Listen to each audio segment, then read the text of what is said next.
The hijab is not simply a veil. It's a symbol of the Islamic principle of modesty to some. It's a symbol of female oppression to others. This is what the Quran has to say specifically about women's dress. Quote, "They should not display their beauty and ornaments except what most ordinarily appear thereof. That they should draw their veils over their bosoms and not display their beauty except to their husbands." There are exceptions, of course, like not having to wear the hijab when around certain male relatives. Enforcement of the hijab in Iran, that is where the controversy comes in. In 1925, Reza Shah rose to power and a new era began, marked by a turn from old customs toward Western ways of thought. Here's a little history. In the 1930s, the hijab was banned in Iran as part of a modernization effort. The Shah had made a grave mistake. He had underestimated the power of Islamic beliefs and culture in the Iranian society. Westernization was not going down well among the people, and when force came into play, they rose in indignation. During the Iranian Revolution 4 decades later, 1978 to 79, publicly wearing a hijab actually became a symbol of protest against the monarchy.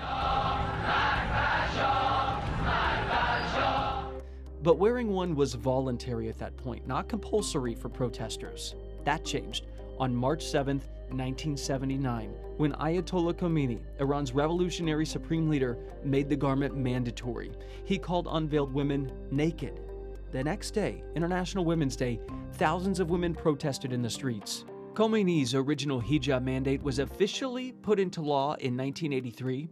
Article 102 of the Penal Code stated, "Women who appear in public without religious hijab will be sentenced to whipping up to 74 lashes.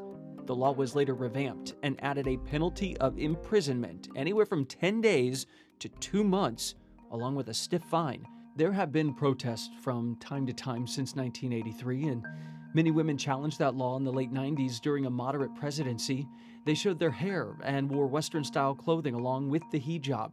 Overall, adherence to the law has slipped over the years. Many women have donned colorful headscarves or let them drop entirely, particularly in wealthier areas. And since Hassan Rouhani came to power in 2013, there are fewer government-backed morality police enforcing clothing rules. Still, the law does persist on the books.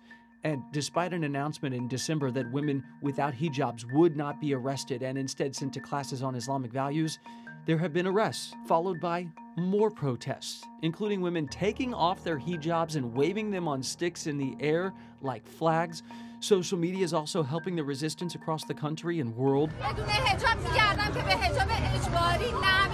The question is, will the protest ultimately lead to heavier enforcement, or will authorities choose to look the other way? And will a generation of women with no personal memory or experience with the revolution ever back off their protest and claims to their own personal and religious rights?